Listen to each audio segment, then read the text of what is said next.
રાજકોટ એટલે કે રામકોટ. રાજકોટ સૌરાષ્ટ્રનું પાટનગર. સૌરાષ્ટ્રની સેવા ભૂમિ એટલે રાજકોટ. રાજકોટમાંથી સેવાના મેસેજ જતા હોય ત્યારે ગમે ત્યારે કોઈ પણ બાબત હોય, પૂર હોય, હોનારત હોય, ભૂકંપ હોય કે પછી ડિમોલેશન મોટા હોય, રાજકોટની સંસ્થા ખૂબ સેવા કરતી હોય.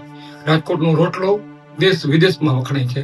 વીરપુર હોય, બાપા સીતારામ બગદાણા હોય, જુનાગઢ હોય કે રણછોડદાસજી બાપુ આશ્રમ હોય, સૌનો રોટલો મોટો છે. આવા સમયે યુદ્ધનો માહોલ થયો અને અમને પણ દુઃખ થાય કે સરહદ સેના તેના જ છે, પરંતુ એક વિષય લઈને અમે સંસ્થાઓ વાળા બેઠા છીએ કે રાજકોટમાં કોઈ ભૂખ્યો ઉઠે, ભૂખ્યો સુવે નહીં. તાજેતરમાં જે જંગલેશ્વરનું ડિમોલેશન ગયું, લક્ષ્મીનગરની ઝુંપડપટ્ટીનું ડિમોલેશન થયું, રાજકોટમાં ભરતીના મેળાઓ ચાલી રહ્યા છે, રાજકોટમાં અનેક જગ્યાઓ પર હીટવેવના કામો ચાલી રહ્યા છે. એવા સમયે સંસ્થાઓ જાગૃત રહીને સેવા કરી રહી છે. અત્યારે તાજેતરમાં તો અમને એલપીજીનો પુરવઠો ઉપર રોક લાગી છે. બહુ મિનિમમ બાટલા અમને આપવાનું શરૂ થયું છે, કટોતી થઈ છે. કદાચ રોટલા બધું ખીચડી કઢી મોટી રહેશે તો કદાચ અમે ચૂલા ઉપર કરી લેશું, લાકડા ક્યાંયથી વ્યાજબી ભાવે મળી જશે, પરંતુ અમુક રસોઈ એવી હોય જે ગેસ ઉપર કરવી ફરજિયાત હોય. આવા સમયે બોલબાલા ટ્રસ્ટની એક અપીલ છે, લાગણી છે કે કોવિડ સમયે પણ સરકારે અમારો હાથ ધર્યો હતો. કોવિડમાં પણ રાજકોટમાં 20 લાખ લોકોને જમાડી બોલબાલાએ રસોડામાં વર્લ્ડ બુક ઓફ એવોર્ડ લીધો હતો. પરંતુ આ વખતે એવોર્ડ ન મળે તો કાંઈ નહીં, રાજકોટના કોઈના પેટમાં યુદ્ધ ન થાય, કોઈ માણસ ભૂખો સુવે નહીં અને ભોજનની વાંકે મરે નહીં. એના માટે થઈ અને બધી સંસ્થાઓને ગેસ પુરવઠાની તાતી જરૂર છે.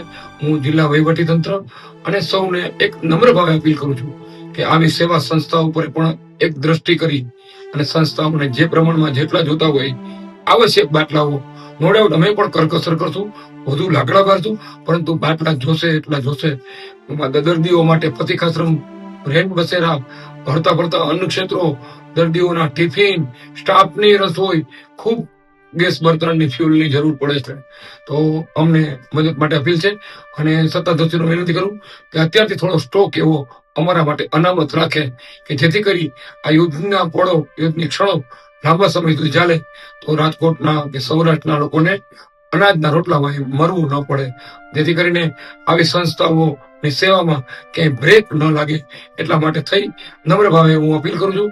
આવી સંસ્થાઓના હાથ મજબૂત કરવા અને ગેસનો પુરવઠો ઉપર પ્રોપર ધ્યાન દેવા અને કોવિડના સમયની સેવાઓને પુનઃ આ યુદ્ધની સેવામાં ફેરવવા અને લોકોને મદદ કરવા હું અપીલ કરું છું. કારણ કે વન ટાઈમ ટ્રસ્ટ સરકાર વતી જ કામ કરી રહ્યું છે, ત્યારે સરકારની જવાબદારી છે કે આવી સંસ્થાઓને વાહો થાપડે અને સંસ્થાને જે પ્રમાણે જેટલી આવશ્યકતા હોય તેટલી સેવાઓમાં હેલ્પરૂપ બને. બોલબાલા ટ્રસ્ટના માધ્યમથી સવાર, બપોર, સાંજ 3 ટાઈમની વાત કરું, મોબાઈલ અન્ન ક્ષેત્રની વાત કરું, સિવિલ હોસ્પિટલ હોય, દર્દીના ટિફિન હોય, રસ્તે રજડતા હોય, ગોધરા મજૂરના લોકો હોય, 3000+ લોકોનું બોલબાલા ટ્રસ્ટના માધ્યમથી રોટલો જઈ રહ્યો છે. એમાં ડિઝાસ્ટર, ડિમોલેશન બાકીના આંકડા વધતા હોય છે. આવા સમયે એવરેજ આજે મારે 50 થી 70 બાટલાઓ મિનિમમ વપરાઈ રહ્યા છે.